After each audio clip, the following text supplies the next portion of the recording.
Hello everybody out there in Facebook land. This is Julie Letterhouse and I'm here today to teach you how to make my style of crab cakes.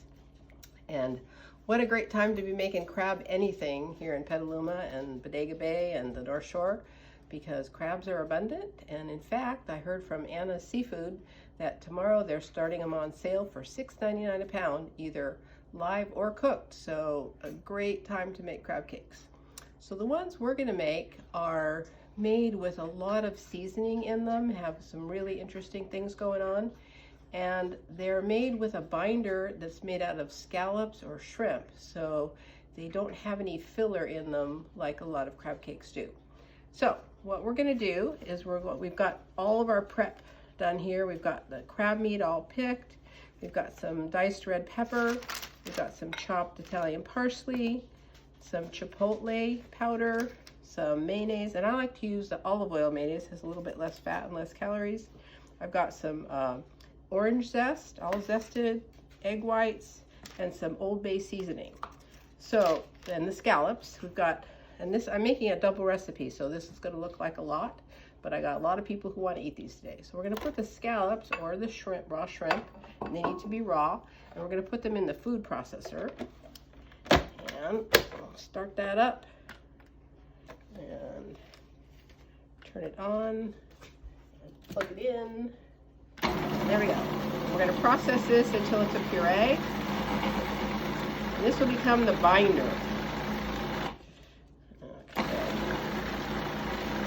And that looks good enough. And now we're going to just mix everything in a mixing bowl. If you mix it in the food processor, it can over mix it. So we don't want to do that. So we're going to take this out of the food processor and put this in a nice mixing bowl here. And this recipe has orange zest and chipotle in it, so that ramps up the flavorings, and the Old Bay seasoning, which is very traditional. And then the crab cakes are served on a salad that's made with Bibb lettuce, Belgian endive, and radicchio. And the idea is that you have this sweet crab cake, the sweet and spicy crab cake that's got the hint of orange from the orange zest that we're going to put in now, and the chipotle, a little bit of heat from the chipotle powder on the salad, which is got a little bit of the bitter greens from the radicchio and the Belgian endive. And you certainly don't have to serve it on a salad if you don't want to, but I think it's really nice. So we're going to put in the chopped diced red pepper, and that's sweet red pepper. And I like to use those lunchbox peppers. They have a little bit thinner skin, and I think that they're less reactive to people who have things like that. And we're going to put in 4 egg whites and 2/3 of a cup of mayonnaise. And like I said, this is a double recipe, and after I post this, when I post this, I'll also post a written copy. This is Old Bay seasoning. I'll post a written copy of the recipe for you, so you'll have all the information together in one place. So you don't have to be writing any of this stuff down through the video. So now we're going to mix this really well with the egg white, the pureed scallops, and all the seasonings. We're going to put in some salt, and you can put salt to your taste. I don't like to put a lot of salt in right now because you can always add salt at the table. And some freshly ground pepper. And I use Telecherry peppercorns. I find that they're very aromatic, and I get those at Penzeys. They have really good selection of those. And Bella is, for some reason, wanting to play with one of the other dogs, so you hear her in the background there. So we just mix this up by hand really well. And then we're going to fold in the crab meat. And then we're going to put it into a mold. And if you don't have molds like I do, you can just use like tuna fish cans with the top and bottom cut off, work just fine. So now we're going to fold this crab meat in. And you see we got these nice big leg meat in there. This is really nice to find that in your crab cake, that you know, the meat's not all chopped up really fine. So we just fold all this in. And then what I always do when I make anything where the seasoning you know, is cooked into something, but you're using something that's raw, I always put a little bit into the microwave and just test it out to see if the seasoning is just right, because you can always adjust it now, but you can't adjust it very well later. So we'll put a little bit of this into a cup, stick that in the microwave. Usually about 30 seconds works great, and we'll taste that and see how they are. But isn't that beautiful? Can you see? Can you see that beautiful color that we've got going on from the bell peppers? And Italian parsley goes in this, and let me tell you a little trick for keeping your Italian parsley. When you buy Italian parsley or cilantro at the grocery store, if you immediately come home from the store and you put it in your lettuce spinner, fill the lettuce spinner up with water and wash it really good, and then cut the stems, cut a little bit off the stems, and put it in, and then put them in a glass of water, just like you were arranging some flowers. It just needs a little more.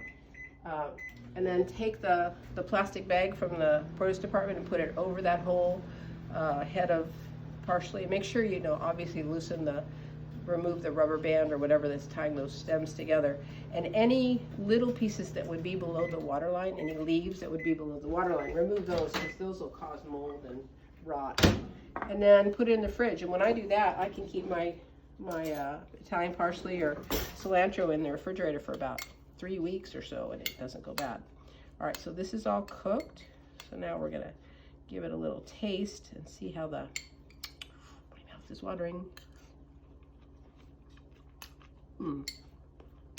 Tastes good to me. So now I've got my cups, my molds all ready here. And I'm gonna put this into the molds. And these make good sized crab cakes so that one per person is fine. It's actually very substantial portion.